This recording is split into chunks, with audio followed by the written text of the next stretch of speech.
Bien, vamos a darle la bienvenida al doctor Luis Eduardo Franco Mendoza, que está con nosotros. Con él vamos a conversar, bueno, pues sobre el caso Ligados y también sobre estas nuevas normativas, la ley de solidaridad, la de inteligencia, la de solidaridad que pide ya la de reforma. Transparencia. 7 días en vigencia. Y todo lo que se está dando en el marco jurídico político, que tiende a ser más político, doctor Franco. Sí, muchas gracias por la invitación, Carlita, Jaime.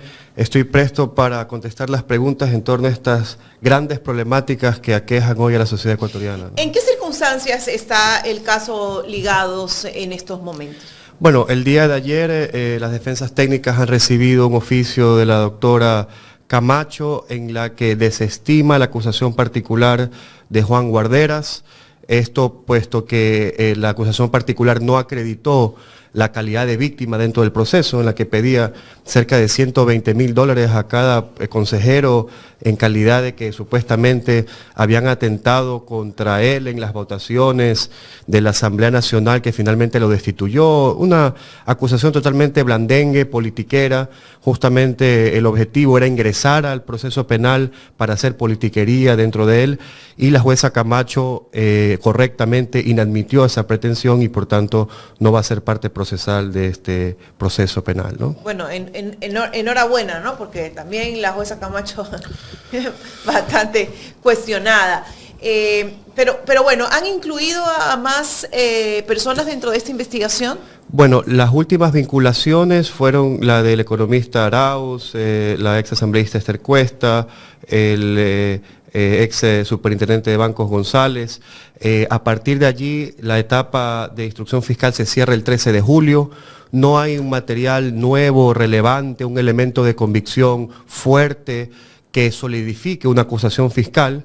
Y las defensas técnicas estiman de que tendrá que haber dictamen abstentivo, porque este es un caso que se dio al calor de una campaña política, que salieron unos audios totalmente descontextualizados que nada tenían que ver con los delitos que se persigue, porque recordemos que la asociación ilícita como un delito de mera actividad tenía delitos fines. Esos delitos fines eran usurpación de funciones y incumplimiento de decisiones de autoridad competente. Y nada de eso hicieron los consejeros. Los consejeros eran consejeros de participación ciudadana, por tanto no estaban usurpando funciones, y los consejeros a su vez, con la revocatoria del 27 de enero, hicieron lo que establecía la sentencia de la Corte Constitucional. Y más allá de eso, esa sentencia que es, se podría decir que es, como dicen en la terminología de los penalistas, el cuerpo del delito, está en fase de seguimiento en la Corte Constitucional. O sea que la Corte Constitucional no ha dicho si se ha incumplido o no la sentencia. ¿Y cómo es que la Fiscalía acusa por incumplir? O sea, dice que los delitos fines de la asociación ilícita son el incumplimiento de la sentencia. Cuando estás cumpliendo una sentencia. Cuando todavía no se sabe, está en proceso, en fase de seguimiento. Entonces, es un absurdo por todos lados. Luego también, supuestamente, la asociación ha hecho oferta y tráfico de oferta de influencias cuando no hay ningún chat que avisore algo de este tipo de delito, que lo van a tener que probar seguramente. Entonces, utilizaron... ¿Tráfico de influencias es nombrar a alguien que ha sido designado correctamente? ¿Eso es un tráfico de influencia? Para nada, o sea, o simplemente recomendar a personal para revisar las carpetas, etcétera. No se configura el delito de tráfico de influencia porque no hay nada a cambio. No hay dinero, no hay soborno, no hay un favor. O sea, no se configura ese acto delictivo. Entonces, estos delitos se caen por sí solos y la asociación ya no deja de ser ilícita, es una asociación lícita. Hay una mayoría dentro de un cuerpo colegiado que hacen una mayoría, toman una resolución legítima de autoridad competente, y a partir de allí sus decisiones o bien están sujetas a revocatorias, acciones del derecho público, pero nada que provenga de un campo penal, por supuesto, de acusación fiscal. ¿Cuál es la situación del doctor Eduardo Franco en este momento? Bueno, particularmente el doctor Eduardo Franco tiene dos medidas cautelares: la prohibición de salida del país y la presentación periódica. La defensa técnica ha presentado alegatos en derecho y sobre los hechos también de los elementos de convicción que constan en el expediente. Esto es, los chats de este grupo Jiu-Jitsu, en el que el fiscal dice que el doctor Eduardo Franco tiene aires de justiciero, ¿no? Esto no se ha aprobado técnicamente, sin embargo, le decimos al señor fiscal en diferentes escritos que incluso de llegarse a ser verdad que esas afirmaciones han sido esgrimidas por el doctor Eduardo Franco Lor, nada de lo que se dice en ese chat constituye ningún delito, ¿no? Ahí se hablaba de acciones legales con respecto a la situación que tenían en el Tribunal Contencioso Electoral, que esto es legítimo, se enmarca en el derecho a la defensa. Ahí se habla de viajes a otros países, etcétera, que son cuestiones coyunturales. Nada de los delitos que se investigan, ni de tráfico de influencia, ni de tentativa de tráfico de influencia, ni de incumplimiento de decisiones legítimas, ni de usurpación de funciones. Por tanto, no se configura la asociación. Pero con todo esto han armado una telenovela, creo que ya se está haciendo más larga que Pedro el Escamoso, ¿no? Los medios de comunicación han hecho un linchamiento mediático, acusando, casi que sentenciando a todos los que salen mencionados en estos audios, estos supuestos audios de Augusto Verduga. Sí, se da en el contexto de campaña electoral. Entonces hay unos audios del ex consejero Verduga, la cual tienen que verificarse su validez, etcétera, pero totalmente descontextualizados. Pero tampoco hay delitos en esos audios. Y están descontextualizados porque son afirmaciones y hechos del periodo de pre-campaña electoral de septiembre del año pasado, cuando el fiscal circunscribe el delito que se investiga, asociación ilícita, lo hace finales de noviembre a finales de enero. Entonces, de todo lo que pase más antes de noviembre no es objeto de la investigación, y todo lo que pase después de febrero, los chats, etcétera, ya no forman parte del ámbito material y espacial del delito que se investiga, ¿no? Doctor, cuando sale el doctor Eduardo Franco, que va a visitar a su hija a los Estados Unidos, y le retienen el teléfono y él lo regresan a Ecuador, ¿hubo tal vez algún cruce de información de acá del gobierno hacia los Estados Unidos? Por supuesto. La fiscal general de ese entonces emite un aviso de alerta azul. Entonces a los americanos les llega este aviso y por eso investigan a mi padre, ¿no? En ese momento. El doctor Eduardo Franco Lor no tenía prohibición de salida del país, ¿no? Él, por supuesto que iba a ver a su hija en ese momento, recién ni siquiera había recibido la notificación de la audiencia de vinculación, o sea, él no estaba vinculado al proceso. Simplemente se había abierto la investigación por el delito de asociación ilícita. Una investigación de un delito de menores de 5 años que dura hasta 1 año. Y sin embargo lo hicieron rápidamente y formaron cargos rápidos. ¿Por qué? Por la premura de la campaña y para evidenciar los chats, para que los chats y los audios sean públicos. Porque recordemos que la investigación fiscal, esa información es reservada. Los chats del teléfono de su papá. Los chats de Verduga de esa época. Porque el teléfono de mi padre es explotado posteriormente. Y sobre esto no ha salido ni siquiera los medios de comunicación porque no encontraron nada, ¿no? Entonces, como no es noticia, no lo publican. Y es así. Entonces, a partir de allí empieza, digamos, el periodo de instrucción fiscal y todo sale público, ¿no? Y se arma el escándalo y esto se utiliza para la campaña y todo se tergiversa y ese fue el propósito. Posterior a eso... ¿Le revocaron la visa a su papá? No tiene revocada la visa. Él fue inadmitido y las autoridades americanas le dijeron, doctor, tiene que solucionar sus problemas legales en Ecuador y usted sigue con su visa, apenas soluciona, usted es bienvenido a los Estados Unidos. Esa alerta azul la mandaron porque había que hacerla. La alerta azul es eso facultativo. Los americanos no pueden inmiscuirse en los asuntos internos. Entonces, cuando le llega la alerta azul, ellos actúan bien, de manera técnica. Y lo que hacen es, por investigación, devolver al ciudadano, pero no significa nada más ni nada menos que eso, ¿no?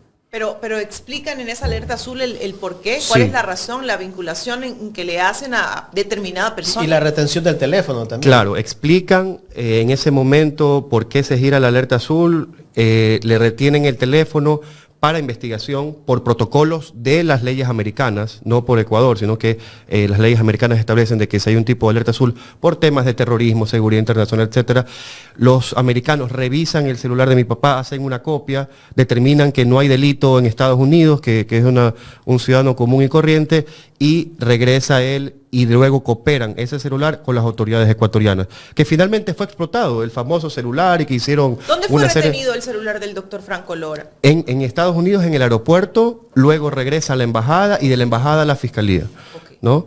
Y más allá de que podemos hablar de que la cadena de custodia es un poco, digamos, no tan normal o no tan custodiada, La explotación de ese teléfono íntegra, con imágenes, etcétera, está en el expediente y no ha suscitado ni siquiera noticia porque no he encontrado absolutamente nada.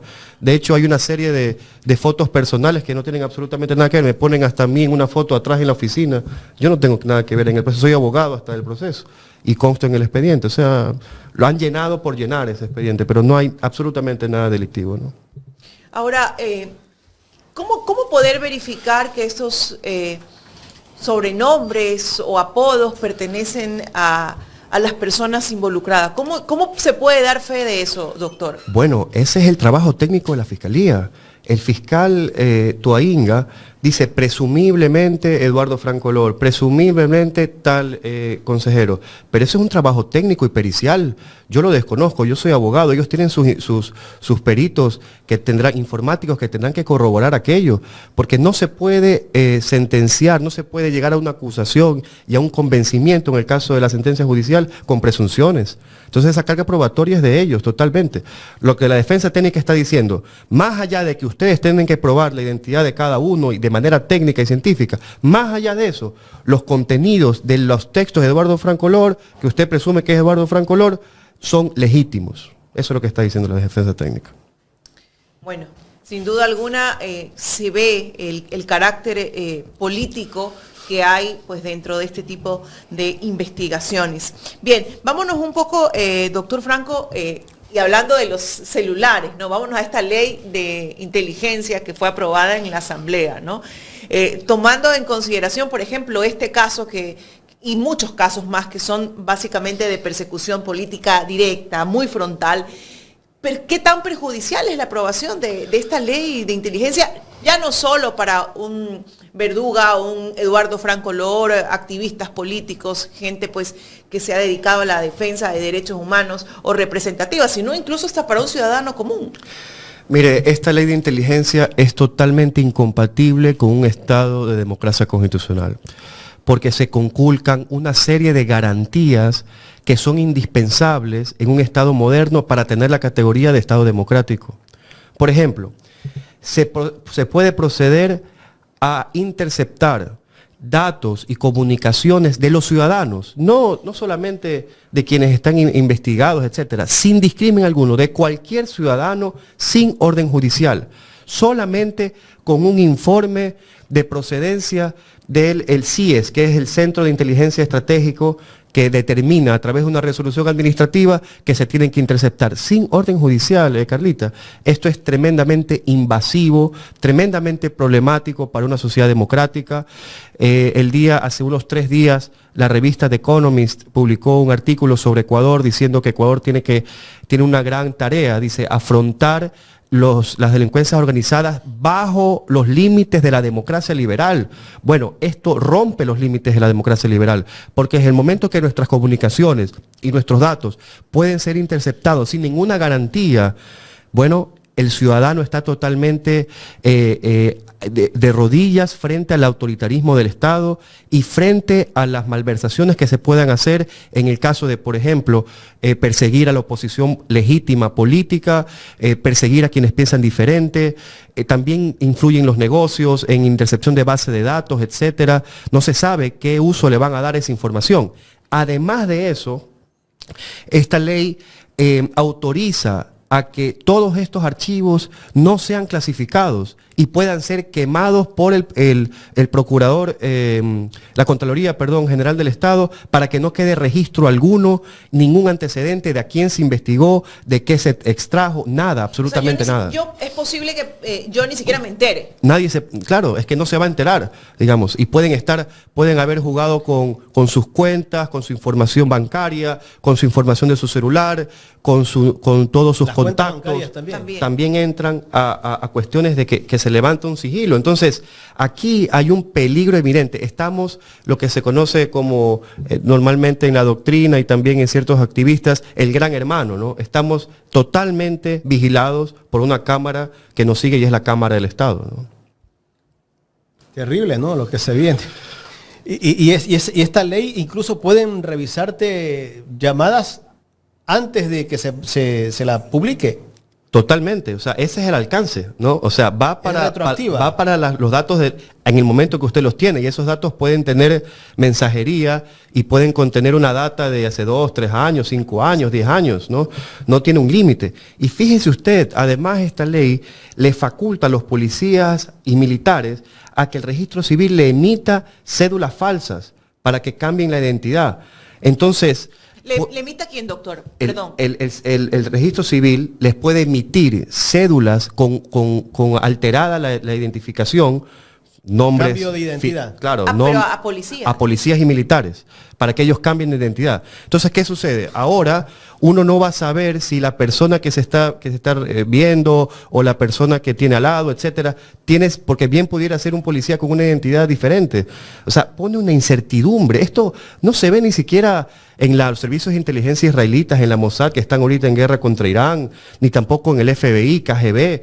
Lo hacían, por supuesto, pero no estaba legalizado al punto de que tengan esa protección. O sea, yo creo que aquí se ha roto totalmente el Estado liberal de derecho.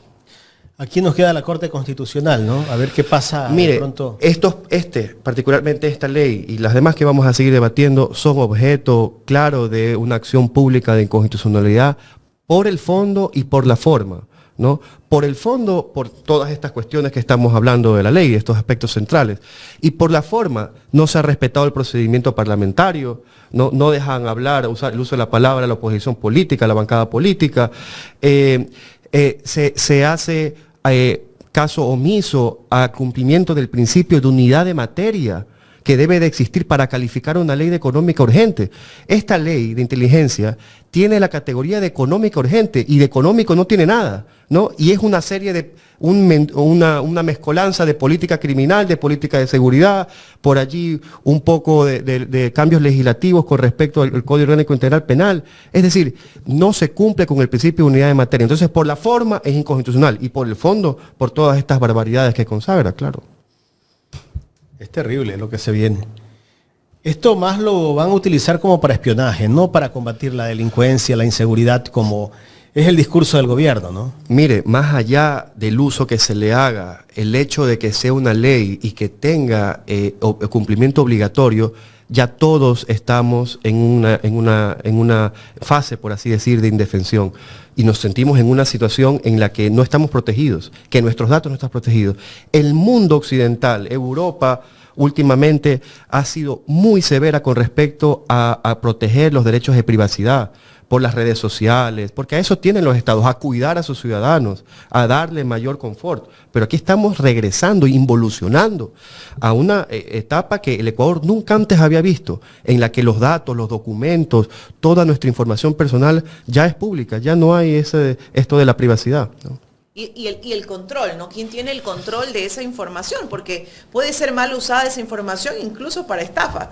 Sabiendo que vivimos en un estado donde la delincuencia organizada pues se ha tomado todas las instituciones, ¿podríamos confiar en quienes van a dirigir, por ejemplo, ese centro de inteligencia? Este centro de inteligencia estratégico toma una acción de manera voluntaria y luego todo lo que ellos hicieron es totalmente quemado, no se sabe qué pasó, no se sabe si investigaron, etcétera. Son verdaderamente casi, los ponen digamos, en una posición de impunidad total frente a los actos que hagan. Entonces, ¿cómo sabremos qué hicieron, cómo lo hicieron, si estuvo justificado o no? Ni siquiera vamos a poder saber si eso pasó. Y si yo quiero hacer una demanda, ¿cómo me defiendo? ¿Ante qué me defiendo? No tiene usted, o sea, no tiene un acto administrativo, ni existe algún viso de que tengan información suya. Nadie lo va a saber. Impresionante. Pero bueno, todas estas leyes consideramos que van mancomunadas, como la famosa ley de solidaridad, que tampoco tiene nada que ver contra el combate a los activos, a la delincuencia, pero también tiene que ver mucho... La solidaridad tiene 7 días vigente y ya proponen reforma para corregir error sobre indulto. ¿Qué lectura darle a esto, doctor? ¿Qué se hizo muy a la ligera? ¿No se está haciendo bien las cosas? Jaime, estas leyes entran con el régimen de económico urgente. Entonces tienen un mes, de acuerdo con la Constitución y la ley, para poder que entren en vigencia. En un mes, leyes de tan calado y de tanta importancia para el país, que reforman, porque no siguen los principios de unidad de materia, que reforman algunos códigos infraconstitucionales, Código Orgánico Integral Penal, etcétera. ¿Cómo se puede trabajar humanamente en perfeccionar una ley para que sirva, para que sea adecuada?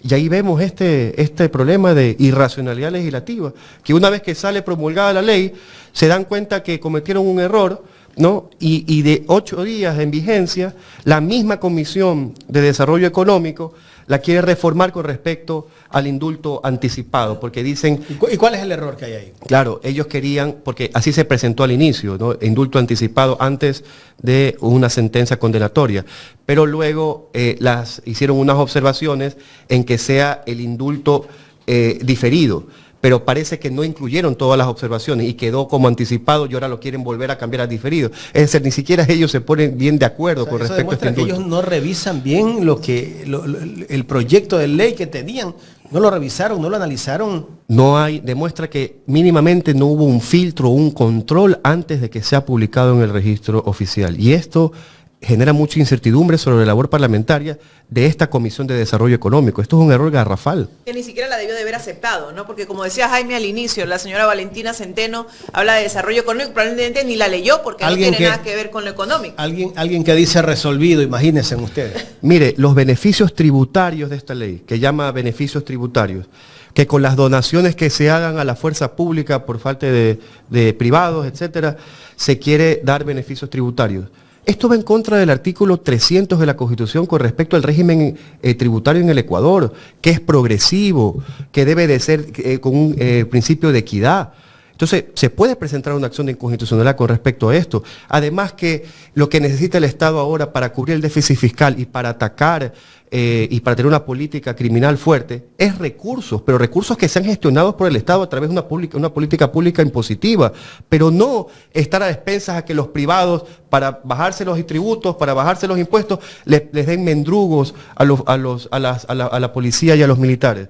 Esto no guarda consistencia con una política pública real, una política criminal encaminada de un Estado fuerte que administre sus recursos a través del régimen tributario que le faculta la Constitución para tener una política acorde y para poder reducir los índices delictivos que tiene el Ecuador. Fíjese usted, el primer trimestre del año 2025 es 60% más violento que el primer trimestre del año pasado.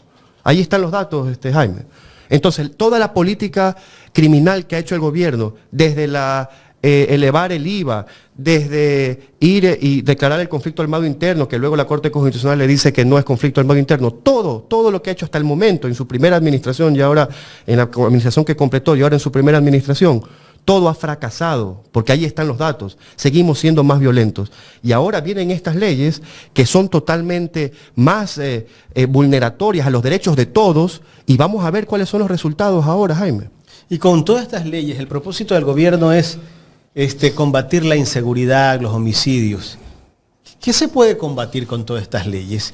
¿En realidad es para eso o el propósito del gobierno es otro? Bueno, el caso de la ley de solidaridad con respecto a los beneficios tributarios, aquí parece que el propósito es que los privados no paguen impuestos, que simplemente den mendrugos al Estado y se ahorren el dinero que tienen que pagar en impuestos, ¿no? Eso puede saltar a primera vista. Luego, la ley de inteligencia, por supuesto que si la utiliza de una forma indiscriminada, esto va a callar a la oposición política, a periodistas, a personas que no están ¿El periodista tendrá que revelar la fuente ahora? No, es que ni siquiera le dicen que tiene que revelar, no, simplemente van a saber la fuente. Le interceptan el teléfono, sus correos electrónicos. Todo. Y lo pueden publicar.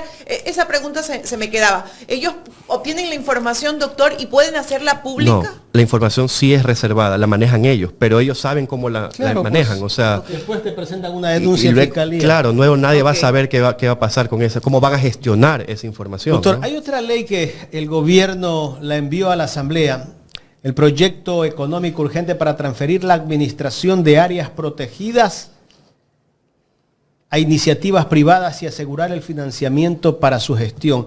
Esto yo creo, mucha gente lo interpreta de esa manera, es para que la familia del presidente pueda concluir, dicen, el proyecto de Olón. Deberían de llamarla como ley Oloncito, decía Andrés Araújo.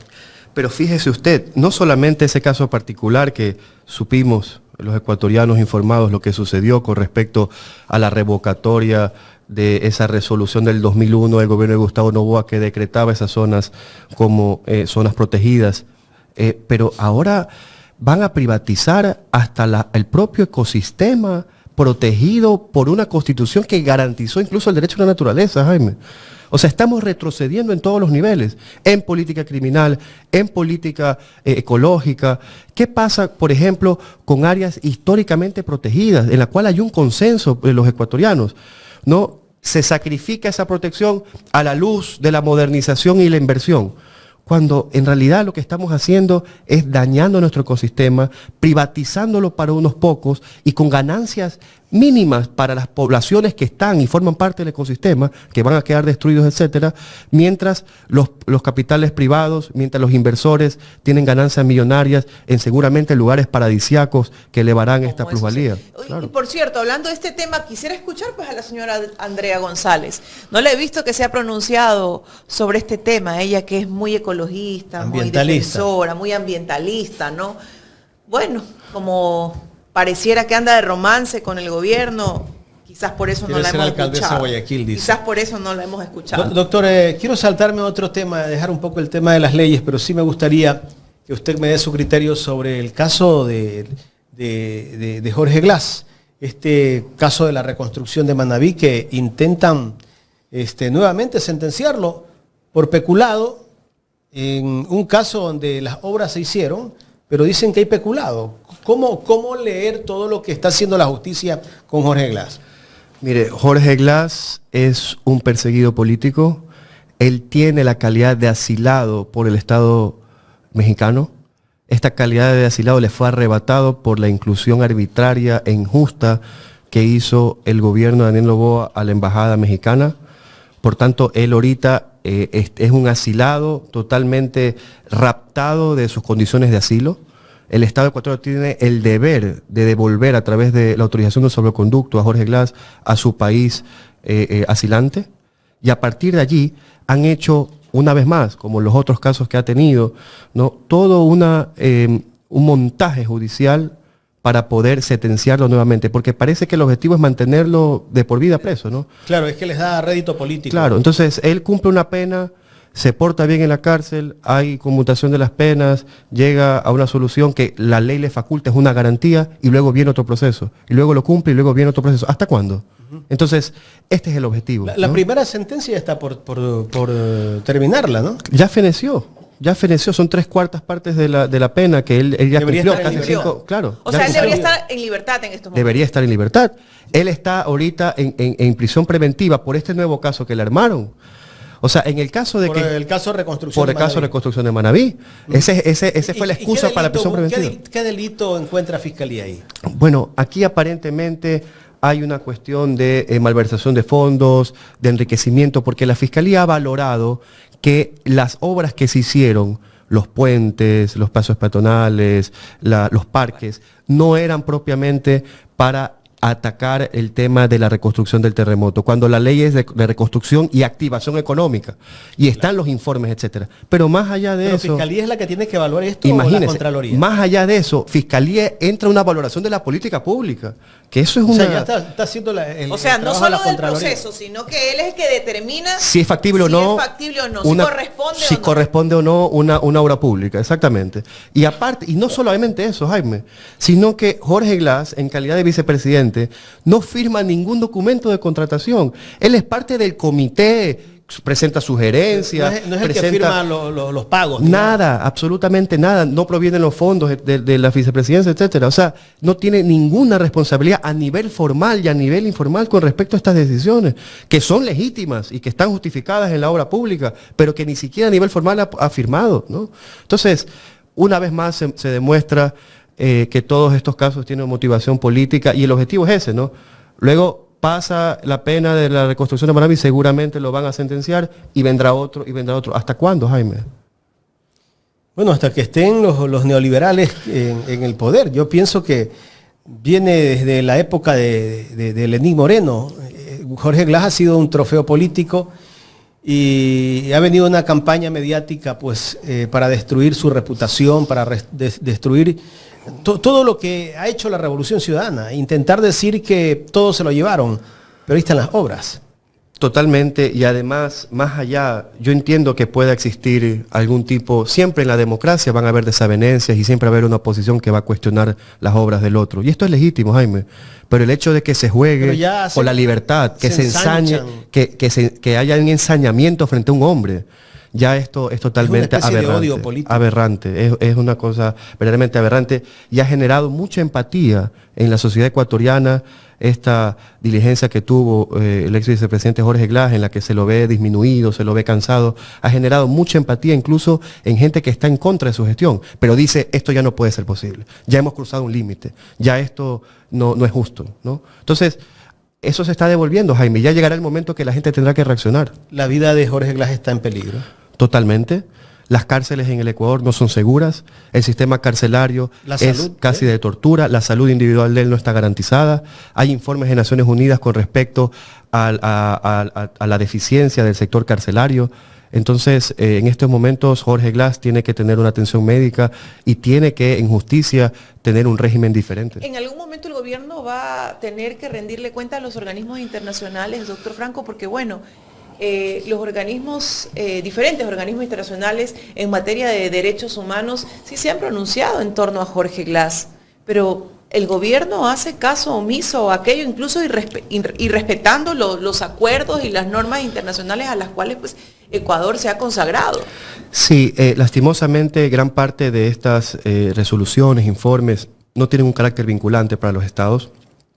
Sin embargo, las reclamaciones a nivel interamericano me parece que van a llegar. El problema del sistema interamericano es que es un sistema que no es muy rápido en cuanto a la justicia interamericana, puede demorar años, pero yo estoy seguro que más temprano que tarde la situación jurídica de Jorge Glass se va a normalizar y que al final de toda esta trama, cuando pase el tiempo, etcétera, vamos a tener alguna sentencia de la Corte Interamericana con respecto a la situación de Jorge Glass contra el Estado ecuatoriano. Esa sí es vinculante, ¿no? Y esa sí es vinculante y lo obligará al Estado a repararle a Jorge Glass su nombre y a repararle todo lo que ha perdido hasta el momento. Por supuesto que hay cosas que no se pueden reparar, pero por lo menos quedará en los anales de la historia cómo terminó el caso de Jorge Glass. Tal vez ya no estará este gobierno, ¿no? No estará este gobierno y bueno, quizás muchos no estarán porque son casi 15, 20 años, pero quedará para la historia de lo que sucedió y para las nuevas generaciones para que no se vuelva a pasar algo así. ¿Por qué tanta persecución? El odio político, el descrédito por una posición diferente, por una política económica diferente, una política que traiga prosperidad para el pueblo, por gente que trabaje en contra de un sistema económico que hoy nos oprime, el neoliberalismo, en contra de las políticas fondomonetaristas. Esto no lo perdonan los grupos de poder, esto no lo perdonan los grupos en los cuales se sienten, entre comillas, ofendidos por este tipo de políticas. Fueron 10 años de grandes avances en lo económico, en lo social, en lo cultural, 10 años de una modernización del Estado a nivel legislativo, a nivel de las instituciones, y 10 años que consagran hoy al expresidente Correa como uno de los grandes líderes de América Latina. Esto es imperdonable para las élites atrasapueblos que siempre vivieron de un Estado deficiente y que incentivaron sus riquezas y que tuvieron riqueza y preponderancia con un Estado débil, con un Estado que no perseguía los impuestos, etc. Esto no lo van a perdonar nunca. ¿Cómo lo ven a Correa desde afuera? Mira, el presidente Correa, yo hice mi doctorado en Italia, tengo muchos profesores, incluso uno de ellos casado con ecuatorianas, ¿no? Y sí, Correa es un gran líder, ¿no? Era muy querido también en la Universidad de Génova con mis profesores. Lo ven como una persona, un progresista que trajo mucho progreso para su país. Ellos entienden la persecución que existe en el Ecuador y saben que en el Ecuador no hay garantía absoluta de Estado de Derecho, de una justicia independiente, de una justicia objetiva. Lo mismo pasa en Argentina ahora con Cristina Fernández de Kirchner, que también está en una condena en casa, ¿no? De casi 6 años para que no pueda ser candidata. Entonces es un libreto ya en América Latina repetido, que los europeos conocen bien, ellos son muy orgullosos de su sistema y aparentemente su sistema todavía funciona, es relativamente objetivo con respecto a las responsabilidades penales.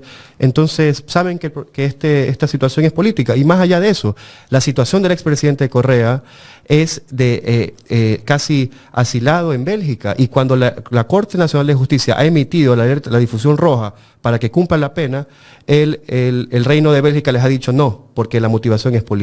Entonces, formalmente es así. Correcto.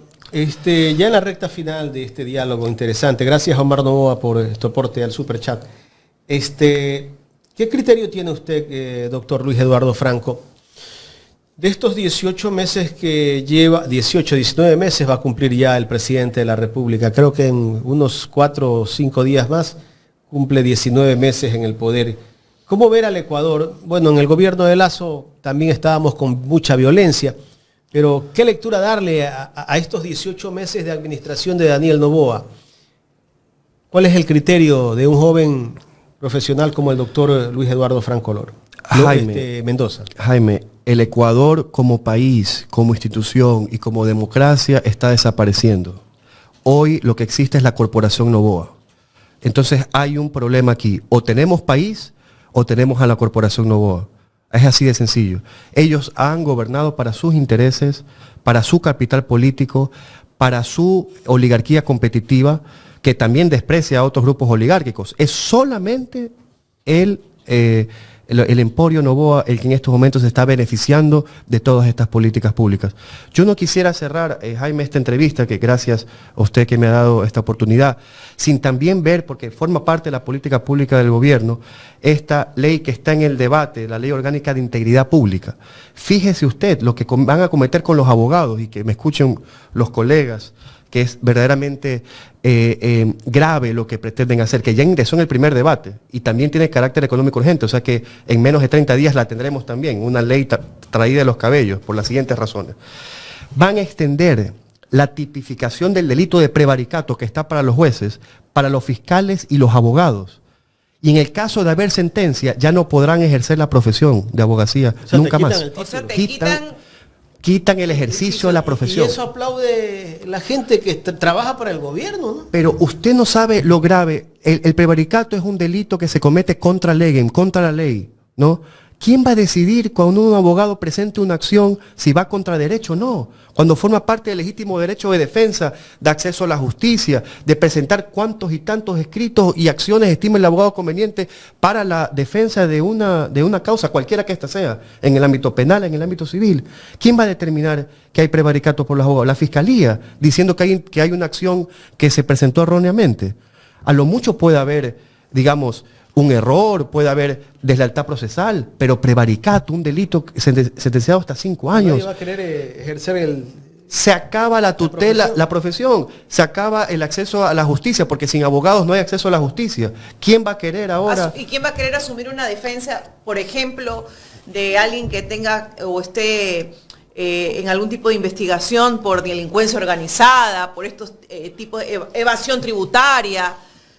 Exactamente, vamos a tener un retroceso de la justicia ecuatoriana con respecto al acceso, a la tutela y a los derechos de defensa que todo ciudadano tiene. ¿Qué busca el gobierno con esto? Intimidar, yo creo que intimidar a los fiscales, intimidar a los abogados, pero esto puede ser usado de manera perversa y hoy la profesión del abogado, yo soy abogado y tengo que también ponerme en esos zapatos, está en ataque frente a esta ley de entrada y vigencia tal como está siendo debatida hoy en la Asamblea. Esta es la ley que también quiere extender la tipificación penal para la responsabilidad de los adolescentes, que los delitos mayores a 10 años en la que cometa un adolescente sea imputado como un adulto. No, esto también es una barbaridad desde el punto de vista de la progresión de derechos, de todos los tratados internacionales de derechos humanos que ha suscrito el Ecuador con respecto a la protección de los menores y adolescentes. Entonces, esta es otra de las perlas legislativas de esta Asamblea Nacional que se ha dedicado en sacar una serie de mamotretos en contra del ordenamiento constitucional, en contra de todo principio civilizatorio.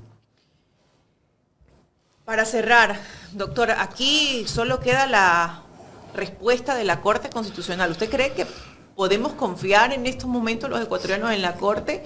¿O tendremos que, como decía la abuela, ponerle una velita al santo para ver si reaccionan? Bueno, tengo entendido que con la ley de solidaridad ya se presentó una acción pública de inconstitucionalidad, no recuerdo el nombre del ciudadano, y la jueza ponente es la doctora Teresa Núquez. Bueno, vamos a ver, la Corte, desde mi perspectiva, yo critico sentencias de la Corte, las explico en clase, etcétera. desde mi perspectiva, muy someramente, tiene una de cal, una de arena, ¿no? Vamos a ver qué hace con estas leyes abiertamente inconstitucionales por fondo y forma. Ya aquí, ya, digamos, si convalida por una de estos leyes y proyectos de leyes que podrían entrar en vigencia, estaríamos frente ya al acabose del Estado de Derecho. Doctor, queremos agradecerle por el tiempo que nos ha brindado para conversar en esta mañana aquí en Ecuador en Directo. Muchas gracias a ustedes y adelante con su labor periodística.